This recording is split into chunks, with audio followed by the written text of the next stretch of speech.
with many of the carriers right now in ports alike not knowing if a new announcement will come out in 2 hours, 2 days, or 2 weeks, holding on for right now and saying the right things about not passing on yet additional costs to American importers and exporters is a good move until we see all this settle in. And the LA port plays a critical role as a gateway for that trans-Pacific trade. So how do you foresee the volume and flow of cargo being impacted, both for Chinese-built vessels coming into the U.S. and conversely for U.S.-linked ones going into the other side of the world? Well, it's been anything but predictable this year, Elaine, yet for the Port of Los Angeles, a little more than 20% of all the vessels that call here are China-made. There will be some adjustment of moving those ships to other trade lanes, whether it be inter-Asia, long-haul Middle East, or even in the Asia-Europe space. So we'll see that unfold over the weeks and months ahead. And on the volume side, it's been really choppy, as you know. We saw when hard trade policy came out that cargo effectively stopped coming out of China back in late April and early May, and then picked up after those policies were eased and timelines extended. Now, with what was stated this past Friday, with an additional 100 percentage point on China imports to the United States, much of the conversation I had over the weekend and in today was, let's wait and see. We're not going to put in new orders. We're not going to move really quickly here until we understand what's happening. Some additional statements came out. Again, you saw the equity markets jump back up and make up about 60% of Friday's losses today here in the United States. But I think we're far from done. Yeah, and if the stated goal of these new fees is to support domestic shipbuilding, how effective do you think these fees will be for accelerating that effort? Or are you worried about more diversion, perhaps, to international ports? Well, this is a decades-long approach, in my view. One, you've got to find the workforce. And with unemployment numbers still pretty low here in the United States, that identification, the training, and the skill sets will all have to be put in motion. Most of what American shipyards have been working on for the past decades have been the U.S. military vessels, and there's a bit of a backlog in that area too. And then, of course, the question of cost. These fees will not make up the difference in price between an American-built vessel and one in an overseas market today. So there's a lot more work to be done. A sector-specific review on shipbuilding and the associated supply chain needs, that talent base and how to attract, recruit, and retain folks, and then the technology that's going to go into it to help bring commercial prices down to a viable level. This is a long run ahead of us.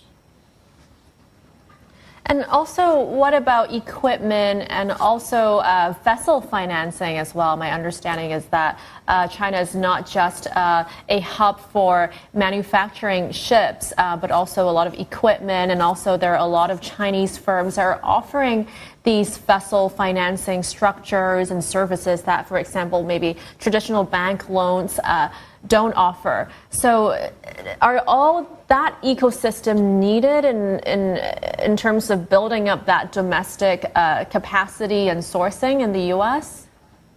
Yes, that's right. The finished product is one thing, but getting the knowledge around it, the talent, as well as the parts and tiered suppliers to be able to be in and around that manufacturing area all has to be built up. I was just in Kobe and Osaka this past week for a large international ports conference, and that was the talk of everyone in town, not only about the ships themselves, but about the port-related equipment. Here in the United States, big tariff numbers on ship-to-shore cranes. Here in Los Angeles, about 40 of our 83 cranes are made in China. Then we look at the yard equipment or cargo handling equipment next that moves all that product from the shoreline onto truck and rail for our customers to bring in and drop off. Those will also be subject to very high tariffs. And the concern here in the port and supply chain community, Elaine, is that there are not many alternatives, whether it be here domestically in the United States or across the globe. A very narrow production landscape exists today, and it'll take time for folks to jump into this space. And I also want to ask about verifying these vessel ownership genes. I understand these could get a little murky. How prepared is the port in terms of understanding, verifying these ownerships? How hard is it usually, actually? And do you foresee that becoming more complicated in the future?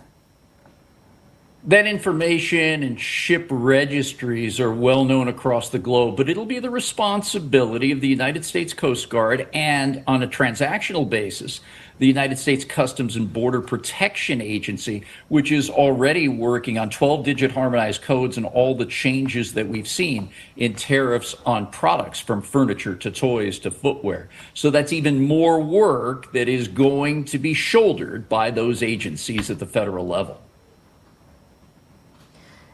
And I want to understand the immediate financial burden on American consumers and businesses from these port fees. Do you have any sort of color about how much consumers in the U.S. could be impacted, especially if they're looking at U.S. imports, exports potentially becoming more expensive because of these fees? That's right. And that's been a consideration since the campaign trail last summertime, when this discussion of trade policy and tariffs really began in earnest. You saw a lot of larger companies bring in additional inventory earlier to pad those stocks. And while they've done a pretty good job of that, it's starting to bleed down at the warehouse and distribution level. So safe to say, products are more expensive now than they were a year ago on the wholesale buying landscape, whether it's from China or from one of the other countries that has reached a framework deal with the United States Trade Representative. Costs are going up. Tariffs in one area tend to lead to rising prices in other segments. We've seen that in the metals industry with steel, copper, and aluminum. And especially now, what we're looking at even more closely is U.S. manufacturing, something that's very important to all of us. But about an equal amount of parts and components for American factories come through the ports of LA and Long Beach, very similar to the finished retail goods. And those prices in the auto sector and manufacturing of appliances and others have gone up exponentially because of these price changes related to tariffs. Many companies have passed those on to their customers or consumers. Some, in the cases of General Motors and the Ford Motor Company, have tried to absorb them, planning and trying their level best with policymakers to see if they could reach some sort of accord to lower those tariff prices. Yet they've had to absorb billions of dollars thus far, and we don't see a correction just yet.